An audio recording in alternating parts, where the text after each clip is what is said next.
Good morning sa lahat. Nandito tayo sa pangatlong area natin. So unti-unti na siyang nag-recover. May mga portion na lang na medyo naninilaw. Pero maano to pag madagdagan ng ulan, mo re-recover din ito ulit. So sana may ulan ulit. May mga ibon, ayan, palatandaan na mayroong mga uod. Saan dyan sila, mayroon silang makakain.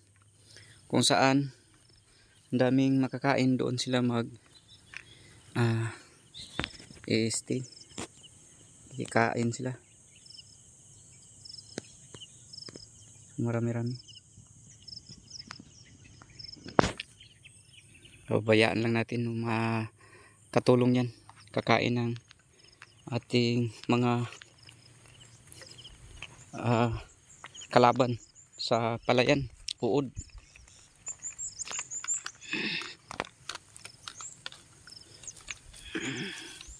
Pang hindi na tayo magka-problema, papakain natin sa kanila. Ayan, ubusin nyo yan, uod yan.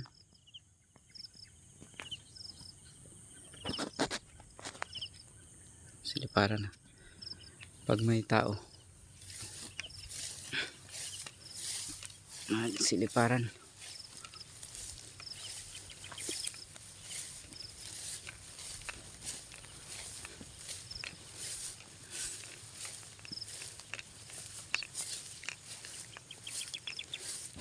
Pangatlong area natin na triple 2.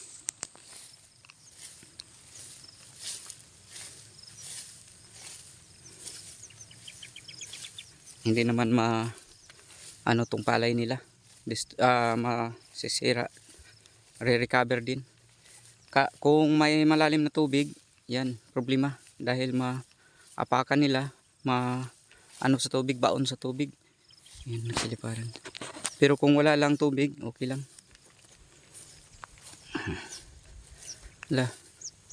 Ubusin nyo yan, mga uod dyan.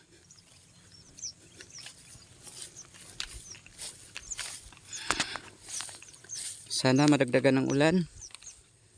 Medyo malakas-lakas na sana na ulan upang fully recover na itong ating palay.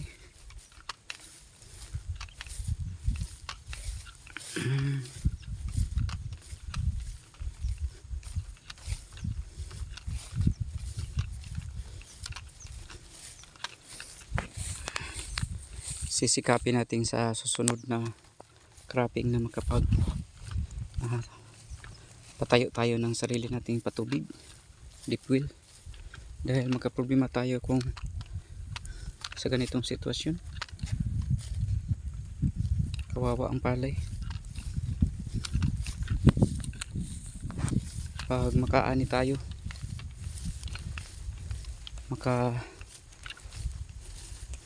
recover to pohon, makaani,